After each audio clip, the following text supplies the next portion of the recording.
some of the most successful leaders in history are absolute narcissists. There was a very large percentage, I think it was close to half, of the people in the parliament were depressed. Many of them were self-medicating with alcohol.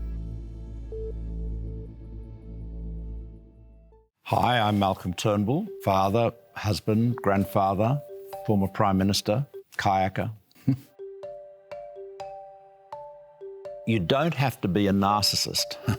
I'm not saying being a narcissist is a disadvantage. Some of the most successful leaders in history are absolute narcissists. Are we talking about being a successful leader in the sense of being elected again and again, or are we talking about being a good leader who is doing good things that are in the public interest? Are you advancing the overall prosperity and amenity of your country? So I think to be a good leader, you've got to have a strong belief in yourself, but you've also got to be a little bit of a skeptic. I certainly have always been a confident person. I've never believed that, my first idea is the right one. There are some people who rush to a conclusion and then are convinced that they're always right and don't want to listen to anyone else. I mean, look at Trump. You've got to say he's successful. I mean, he got elected president, he lost, then he made this extraordinary comeback. But I mean, his narcissism is, you have to compare him to some of the less appealing Roman emperors. The guy that wants to build golden statues of himself everywhere, name everything after himself. I mean, it's wild. The perks for former prime ministers are very, very generous. They're all more or less the same. You have an office, you have a car, and you have several staff. Nationally now, the only former politicians that have travel entitlements are former prime ministers, and it is limited to when you are doing what they call former prime ministerial business, which, I mean, obviously that's hard to define what that is, but if I was invited to give a speech at a university in Melbourne as the former Prime Minister, as you do, the cost of flying to Melbourne and back would be covered by that, assuming, the university wasn't picking up the tab for you.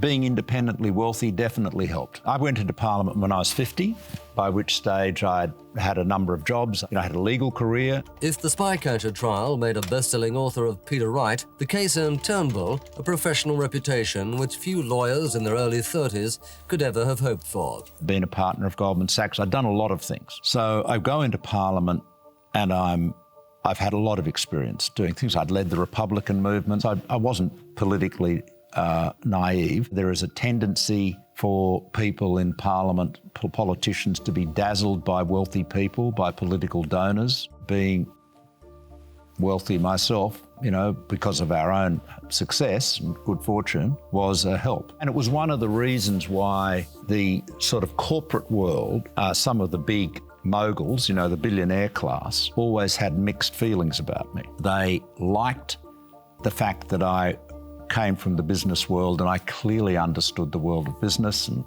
finance. On the other hand, because I was independently wealthy, I wasn't going to be impressed by their wealth or their offering to, buy me a suit or, give me some presents. I mean, it's amazing, the amount of free stuff that politicians are given. Most of it should be disclosed. I don't think all of it is. It does help to be well off in that sense, but you don't want to have Parliament just being full of people who are wealthy. You've got to be able to pay politicians so that they, can support themselves, their families and so forth, because it's a very tough line of work. I think the people that are living in the political class can get very out of touch. I mean, I'll give you an example. It must have been 2017, I think it was, maybe it was 2018. Barnaby Joyce had been having an affair with one of his staff. She got pregnant. It was not uncommon for these type of liaisons to occur in Canberra. I took the view that it's just wrong for ministers to be having sex with their staff. A lot of people said, Malcolm's an old prude, sanctimonious old bastard. It's a workplace thing. Because I'd been in the private sector most of my life, I knew managers, bosses having, sexual affairs, which is typically with a younger employee, is just out of order because of the power, the power relationship. It's an exploitation of a younger person. Most of my colleagues thought I was being utterly unreasonable in changing the ministerial code to say that ministers should not have sex with their staff, because frankly, a lot of them thought it was okay. They called it the bonk ban, and ridiculed it. You step out of that bubble in Parliament, and that kind of conduct's been out of order for years, decades, I would say. So that was a good example of, I thought, of how out of touch they were. I mean, it's a lonely job in some respects because the buck stops with you as the Prime Minister. But I didn't feel isolated in the way that, say, leaders in some other systems, other political systems would. And that's because the Australian Prime Minister have always got out into the public a lot. Prime Ministers should be pretty grounded. Some are more grounded than others. And sometimes they get into a sort of a bubble of paranoia. I mean, I think Tony Abbott's government got like that. They don't trust anybody. The reality is you really have to trust everyone. Quoting Ronald Reagan, trust but verify. Because if you live in a bubble of paranoia in politics, you won't get anything done. I got into a very dark period of depression after I lost the leadership of the Liberal Party in 2009. I got seriously depressed. I became leader of the Liberal Party in 2008. This is the first time I was leader of the Liberal Party. Kevin Rudd was the Prime Minister. He was absolutely at his height of popularity and success. We were a very depleted opposition. And then I made an enormous error of judgment.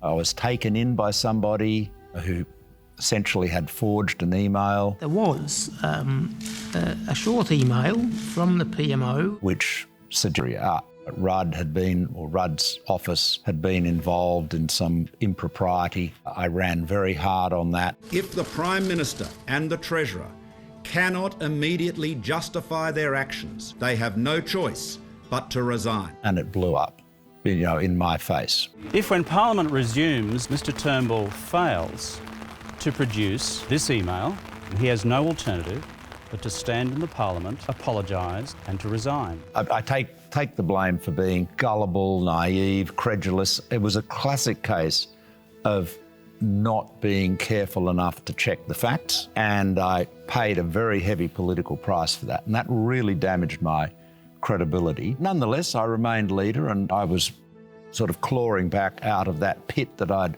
dug for myself. Then we had a huge fight in the coalition about climate change. So at the 2007 election, both the Howard government, in which I was the Environment Minister, and the Rudd Labor opposition both supported an emissions trading scheme. So it was bipartisan. By 2009, the opposition to taking action on climate was growing in both the right-wing media, News Corp in particular, and in the right wing of the Liberal and National parties. Tony Abbott by this stage was leading he was saying climate change is crap and essentially into a denialist mode. And this blew up into an enormous conflict within the coalition, and I ended up losing the leadership to Abbott by one vote. I was, I guess, the first political leader to be an outright casualty of the climate wars. So what did I learn from it? I learnt that I was vulnerable to depression. I felt my mind had been ambushed. How did this,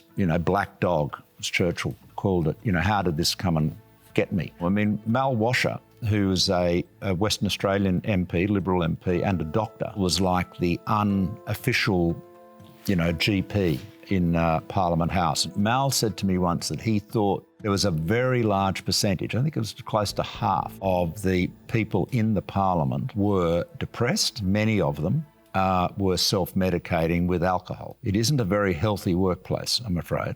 I continued to support an emissions trading scheme after I was deposed as leader. In fact, I voted against my own party on that. One of the major triggers to the coup that ultimately brought down my leadership in 2018 was over climate policy again. Once it was turned by Abbott and the News Corp, papers like The Australian and Sky News and all that. Once it was turned into a culture war issue, the science was irrelevant. Physics was irrelevant. It was ideology. You see it in America today. Look at Donald Trump. He wants to bring back coal or burn more oil.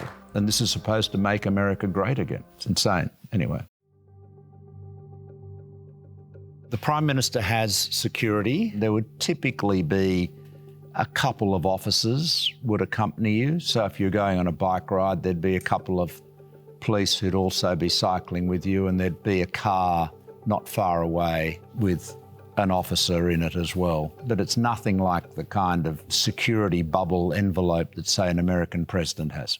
I could, but the police always wanted to accompany me. You can't be quite as spontaneous when you're Prime Minister as you are when you're not. Politics is a people business. You want to be out with people, mixing with people, and does that involve some element of risk? I suppose it does. I was always pretty relaxed about it. All my life, I've got a lot of public transport. And that wasn't a political statement. I much prefer to be on public transport than driving a car. One of the things I like about being on buses or trains or ferries is that you meet people. My interest in catching public transport, sometimes the police would have preferred I was in their armoured car. There was only one occasion that I can think of now that I was giving a speech in Melbourne. There was a sort of a disturbance at the back of the hall. Some people came in, demonstrators. The police went to the back of the hall and then somebody leapt up onto the stage. I wasn't quite sure what to do, so I just kept on speaking. And the person who jumped up on the stage was so surprised that they hadn't been apprehended. They didn't know what to do either. There was a gentleman in the audience who gently ushered them off the stage. There was just a moment there where I thought to myself, well, if this person's seriously not got my interests at heart, this could be a bit embarrassing. We haven't had the type of political violence against politicians in Australia that they've had in other countries, and let's hope it remains that way. Yes and no. I mean, I would prefer a political fundraising where there was a limit on donations to political parties, that they could only come from people that were on the electoral roll, and it should be an annual cap. New South Wales sought to do that, and it was upset in the High Court. To do that effectively, you'd probably need to change the Constitution. But this would upset big companies, wealthy people who like to throw their weight around, like Clive Palmer being the kind of ultimate example of that. And of course, it would upset the unions on the Labor side. They are big financial supporters of the Labor Party. I do think money in politics is a major problem. Not nearly as big as it is in the United States. And I worry that some of the reforms that have been recently introduced by the Labor government, the Albanese government, are actually designed to support the entrenching the two major parties at the expense of independents and smaller parties. We want to have a contestable political system. So it's good that you get independents winning seats. That keeps the big parties on their toes. I think American politics, particularly in the age of Trump, probably is more dramatic. If we can cast our mind back to Joe Biden, he wasn't as exciting a president as Donald Trump. Trump is exciting and compelling, often in just a terrifying way. It's a bit like watching a car crash, it's horrible, but you can't take your eyes off it. America is the most important economy in the world. Trump particularly is running it like a reality TV show, except it's real. Because America is so important and because media is global, we tend to see a lot of it. I mean, I always say we all have a stake in what is going on in Washington, all of us around the world, but only the Americans have a vote, which is a worry. Politics is tough on families. The Prime Minister is obviously the most prominent political job in the country. You don't have as much time for your family as you might in another occupation. The toughest thing is that, say, let's talk about me and Lucy. Lucy felt the attacks on me as keenly as I did, actually more keenly. Whereas if somebody said something critical about me or savaged me, I could jump onto the television or the radio and have a counterblast. But if you're the wife or the husband of a female politician, you can't do that. If you stand up and say, how dare you say that about my husband, he's a lovely person, many people would find that embarrassing, no matter how human and authentic it is. Look, I really enjoyed being Prime Minister, but I missed time with my family. Politics is it's tough. Thank you so much. Thank you. Good. All right, great. Thank you. Good. All right.